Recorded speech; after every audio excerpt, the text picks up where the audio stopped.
During and after LA fires, criminals have been coming up with strange schemes to go after evacuees and fire victims.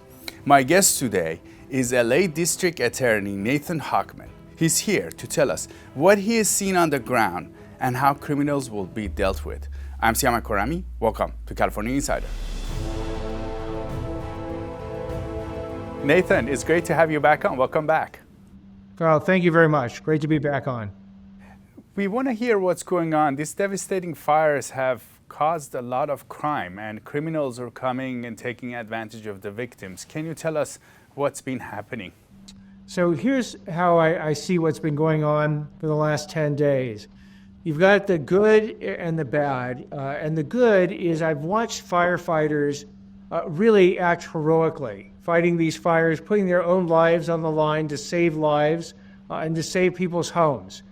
They absolutely have our gratitude. Same thing with law enforcement.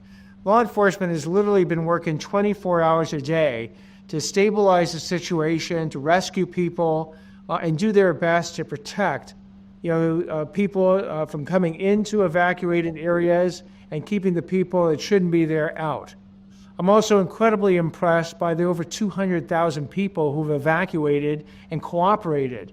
You know, it's incredibly difficult. I'm one of them. Myself and my family have been out of our house since January 7th when we were mandatorily evacuated. And I'm not going to say it's easy. It's tough, because your house is there. You're not there to protect it or even deal with it.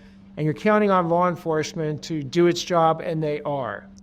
But there are those people that, notwithstanding all the sacrifice people have made, the loss that people have experienced, they view this as an opportunity to criminally profit, criminally take advantage and exploit a crisis. And my message to them has been unmistakably clear. As a district attorney for Los Angeles County, you will be arrested for these crimes of looting, arson, price gouging, financial scams. You will be prosecuted for these crimes, and you will be punished to the full extent of the law. So, Nathan, for some of us that may not know what's happening, can you explain some of these crimes, like what people have been doing? Yes. So amongst the crimes that criminals have been committing in connection with these wildfires are looting. Looting is a crime where people are looking to a maximum sentence of 6, 9, 12, 22, and even life in prison, depending on their criminal background. They're going into people's houses who've been evacuated as a precaution, dealing with these fires that have broken out both in the Palisades and the Eaton area. And they're basically viewing this as an opportunity to ransack that house, steal everything in sight, and hope they don't get caught. The problem is law enforcement has been doing its job. And now the DA's office has been giving these cases. I mean, there's over 75 arrests that have come from the wildfires.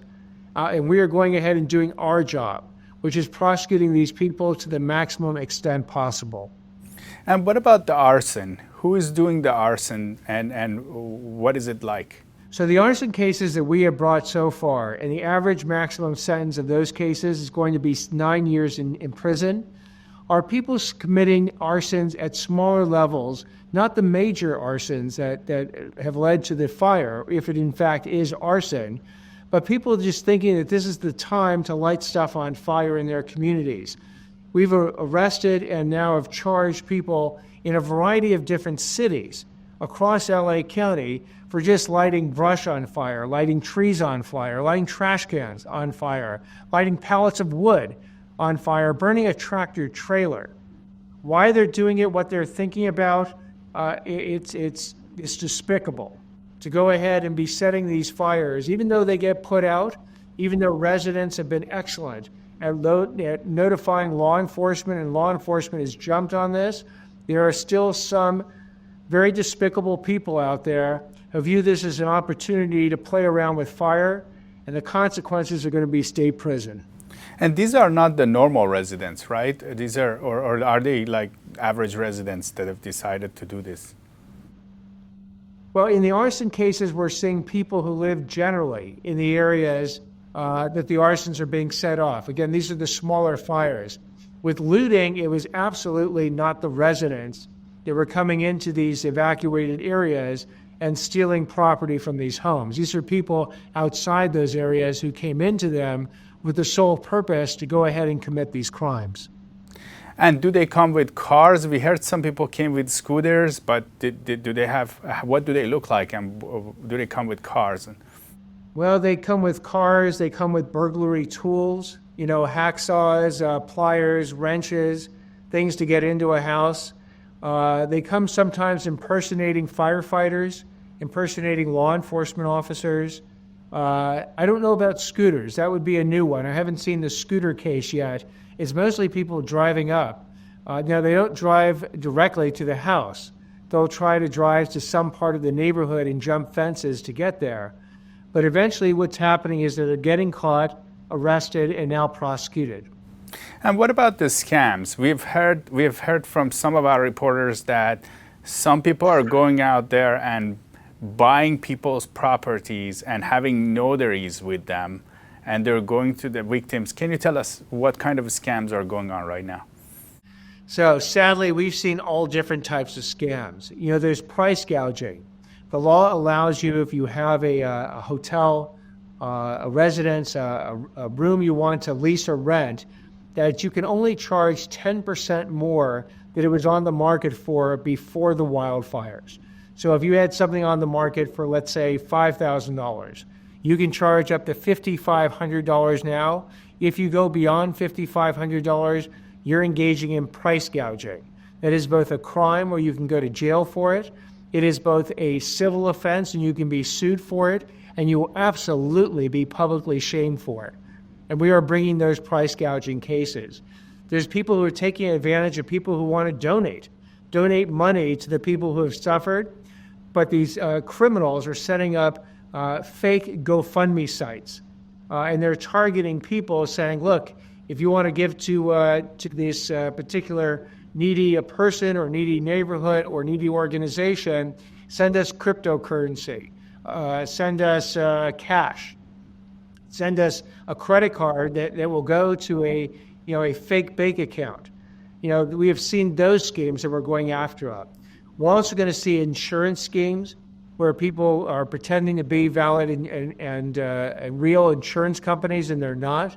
We're going to see government benefits fraud, where people are going to promise you that I can get you certain government benefits, and it's a complete lie. We're going to go after all these folks, because anyone who wants to take advantage of people in their lowest moment, again, these are disgraceful criminals, and they will have the entire book of law thrown against them. And how do people know about these scams? How would they know that this GoFundMe page is not real? Is there a way to tell? So if you go to GoFundMe, the website, GoFundMe is an excellent organization that has a lot of anti-fraud protections built in to its algorithm and its model. So if you just go to the legitimate GoFundMe site, you can go to a whole lot of legitimate places to donate money if you want to help people who've suffered from these wildfires. What happens, though, is that people might get your email or your text message, and they'll send you a link that may have GoFundMe, but they'll spell GoFundMe in a different way, or they'll have additional numbers after the GoFundMe, sending you to a fake website where if you give the credit card or money, you'll never see that money again, and it won't go to anybody in need. So again, you have to, when you are approached and want to give money, make sure you're giving it to a trusted organization. Make sure that whatever means you give the money over, you've been able to verify. Don't use cryptocurrency. Don't use cash. Use a credit card or something like that. And if you make the donation, again, track the donation and make sure it actually goes to that organization. Same thing with insurance companies. Make sure that if someone reaches out to you and says they are your insurance company or our insurance company, the Department of Insurance has a website that you can go to verify it. Same thing with contractors. There's going to be a huge rebuild that's going to go on in LA County. We estimate that unlicensed contractors are going to come from everywhere to try and rip people off. They're going to try to ask for too much money up front. They're going to do it without a written contract. They're going to charge way too much, way in essence of what they could actually charge. And people in desperate straits might fall victims to these scams. Please don't. Please make sure you check out that contractor against the Contractor State License Board's website to see if they are a valid contractor. So sadly, these scams exist. If you do see a scam like this, please go to the DA's office website, the city attorney's website, the Attorney General's website to report these scams. Nathan, you have been impacted yourself by the fires, right? And your family members. Can you tell us what happened? So I've been out of my house since January 7th. I was part of the mandatory evacuation zone. We left. We left quickly. We left a lot of stuff behind. My house is still standing, but I, like probably 200,000 people, have voluntarily cooperated with this evacuation. And again, everyone who's done it, I am so impressed by these people because they have put the community's interest above their own interest, which is the way it should be. Unfortunately, for instance, for the people who lost their homes, my sister, who lived in Pacific Palisades with her 4 boys and her husband for the last 15 years, her house is now burnt to the ground. But it's not just her house. There are hundreds of houses as you look around her house that don't exist anymore. It is truly an apocalyptic view that you never thought would happen in Los Angeles. I've been here over 60 years. We've lived through a lot. We've lived through the 1990s, the fires, the floods, the earthquake, and the riots. This is worse. But just like we rebuilt back in the 1990s and LA was better than ever after that, so too will we rebuild now and again be better than ever. We are honored to be sponsored by Shenyun. I've been attending Shenyun performances every year as they change the choreography and music. Shenyun takes you back in time to the magical world of ancient China with unique blend of brilliant dancing, beautiful costumes, and legends coming to life. Overall, it's a very meaningful performance with a lot more than just entertainment to offer. Make sure to go see it this year. Go to shenyun.com and book your tickets today. I highly recommend it. People nowadays go to the doctors, the psychiatrists for pills, for antidepressants. This is the antidepressant, the best. I knew it was going to be good. It's a billion times better than I even thought it would be. I've heard people say, you don't want to miss this, and I would fully agree. I'm going to tell everyone to come see it. You have to. Definitely going to come back next year. Totally inspirational. You have to go see this. It's a once-in-a-lifetime must-see that will change their lives forever.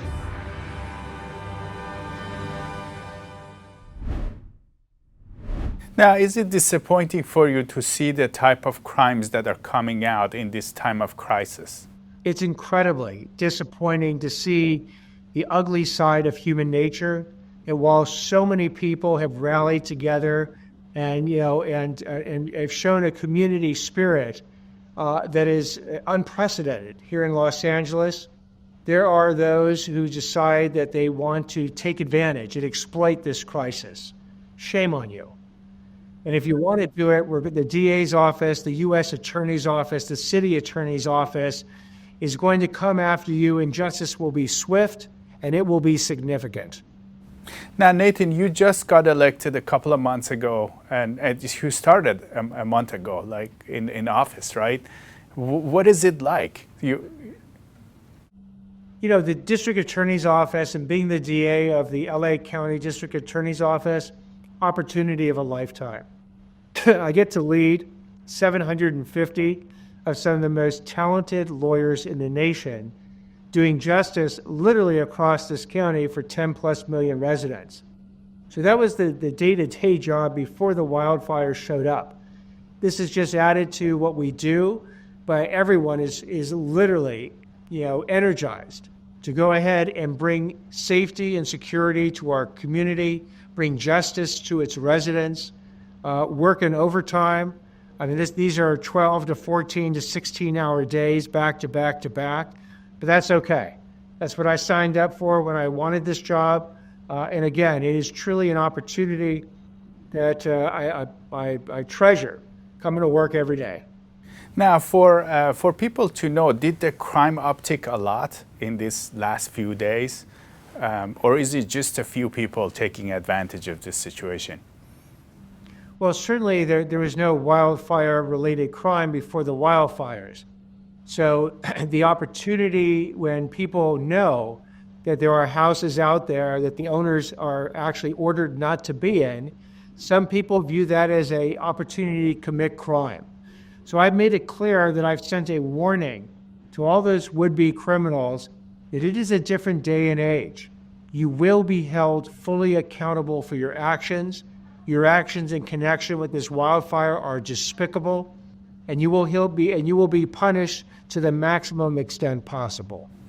Now, some people are saying in LA, when these things happen, it's become kind of part of a culture of this looting, and people come and take advantage of situations.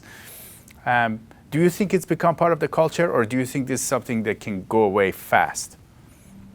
Well, I think that there was a culture of lawlessness that was growing in Los Angeles County. We've sent a different message. This is what I've called the hard work middle or the hard middle message.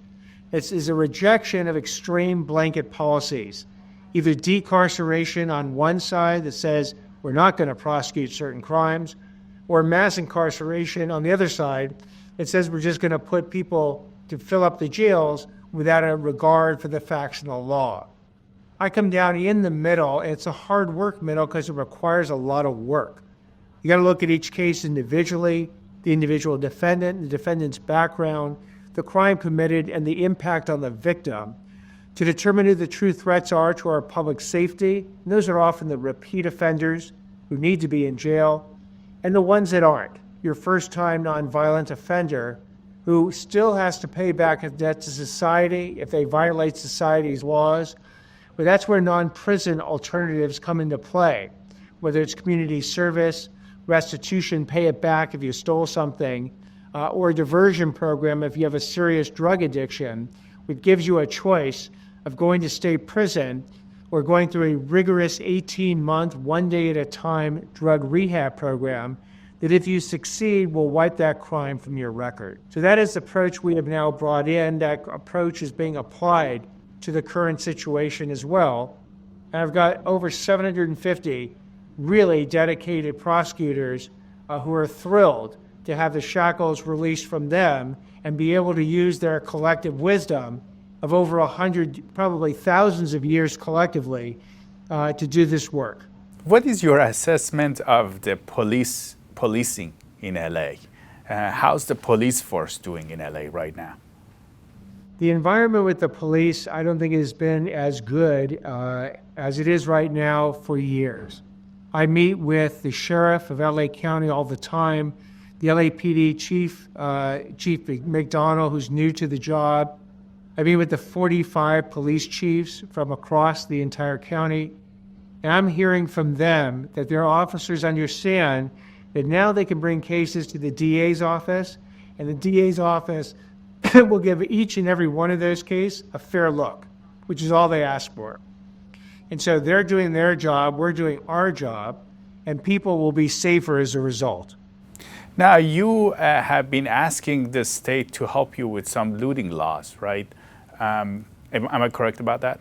You mean with respect to asking the state to deal with the law of looting? Yeah. How are the state laws, in your perspective? Are they okay for a scenario you're dealing with, or do they need to be restricted, or do you need any help from the state? So when I became district attorney, I had not studied the law of looting because we hadn't had a state of declaration in a little while. But when this state of emergency, when the state of emergency was declared in connection with the wildfires, and we took out the looting statute, turns out that the looting statute is a misdemeanor that has a 6-month maximum county jail sentence with a fine and community service. It wasn't a felony. It wasn't an enhancement to get you more time for other felonies committed during a state of emergency. And so working with the Orange County District Attorney, Todd Spitzer, we have now asked the governor to amend his special session dealing with the wildfires to make looting a felony and give it the sort of teeth that it needs to send to looters that if you commit this crime during a state of emergency, we're going to go ahead and hold you accountable, and the penalties will now be significant. Now, you guys are taking a much tougher approach right now on the criminals. Do you see any feedback from them? Is there any surprises that you guys are going after them now? Well, again, our approach is not just to engage in putting people in jail or prison for prison or jail's sake. It's to conduct this proper individualized analysis in each case and find the right sentence that deals with all the circumstances involved. That balanced, proportional approach has been appreciated. Well, it's appreciated by law enforcement, the prosecutors, victims groups, and people who have suffered. There are situations where non-prison alternatives are the correct sentence, and those will be the ones we will be recommending. But for the repeat offenders who have been given chance after chance and still are committing crimes, very often the only sentence that will have deterrence for them and society is one of jail or prison. Do you think LA, in the next few years, with the approach you guys are taking, now you're in charge, and then the police force, you have a lot of confidence in them, do you think LA is going to become a lot safer based on what you're seeing? I do. I think this approach will eventually be heard loud and clear by the criminals. That they will understand that the lines are the laws, and they are going to be consistently, fairly, and impartially enforced, but there'll be real consequences on the other side of the line. Because my goal is not to fill the prisons to the breaking point. If anything, that's a failure of the criminal justice system. My goal is to deter criminals from committing crimes in the first place, thus saving a whole lot of victims in the process. That's the goal. And in terms of rebuilding the community, what are your thoughts? You've lived in LA for many years. What are your thoughts? How's it going to happen? So having lived in Los Angeles for most of my 61 years now, LA has grit. LA has resilience. It has creativity. It has some of the best and brightest, most philanthropic people on planet Earth. It will not only rebuild, but it will rebuild better than ever. We will see LA enter the 21st century as a 21st century city. That a lot of the stuff that unfortunately and tragically burned down, whether it's electric poles that have been up there for 50 years, will be rebuilt in a way that it incorporates modern technology. So again, I see LA emerging from this literally better than ever and better prepared for the next natural disaster because we know now what it looks like, and now we can take the steps to make sure we're ready for the next one. Now, do you have any final messages for our audience? And this is an interesting observation. Over the last 10 days since January 7th, when these fires broke out, I've seen government actually work. That all of a sudden, cities, county, state, federal government that used to have jurisdictional lines, that used to have petty squabbles, have really put that to the side and have worked together and understood that we are in a crisis. And sometimes a crisis, it creates tragedy, but sometimes it actually brings out the best in us. And I've actually seen that occur in government, of all places. Now, the road is going to be long. It is going to be bumpy as we go forward because there's a lot of competing interests once the crisis sort of subsides and dealing with a recovery that's going to last for years and be enormously expensive. But again, I think people can reflect back on this period when government was working together, and hopefully take that attitude going forward. You mentioned that the government has been working in the last 10 days. And what did you see? What did you experience that you saw that? Well, I've seen the government work so effectively together because I've been, part of it. I mean, I've dealt with the city and fire chiefs almost on a daily basis. The sheriff of the LA Sheriff's Department, the chief of the LA Police Department, the 45 chiefs of the cities of Los Angeles County are working together in a way that, again, most people thought impossible. But I've actually seen proven in real life. And the support that they've been given, not just from this county, but surrounding counties, the entire state, and in some fashion surrounding states, is amazing. I was in the Palisades fire when those fires were going pretty strong. And I saw fire trucks from Poway, from Rialto, from Redding. They were fighting the fires for the Pacific Palisades area. That's incredible. That is really the best. This crisis has brought out the best of so many of us. Now, for the people it's brought out the worst, we will absolutely deal with you, and it is not going to be pretty. But I focus as much on what it has done to bring out the best of us. And for those people that are seeing crimes in LA, especially for the fire victims, is there a recommendation you have for them? So you can either go to the LA City Attorney's Office if it deals with price gouging, or the Attorney General's Office of California, or the DA's office. For anything dealing with recovery or recovery program, go to recovery.lacounty.gov. It is a very good website that has sort of a clearinghouse of all the different services that are being offered, all the different hotline numbers you can call to answer a whole lot of questions relating to the wildfires and their recovery from it. Nathan, we hope that you get some rest and you recover, you get back to your home, and we're sorry for your sister's home loss and everybody's this disaster. Nathan Hochman, it was great to have you on California Insider. Well, again, thank you very much for having me on, and please, everyone out there, stay safe. Let us know what you think of the crimes that are happening during these devastating times in LA. You can always reach out to me at siamak@californiainsider.com or comment on these videos.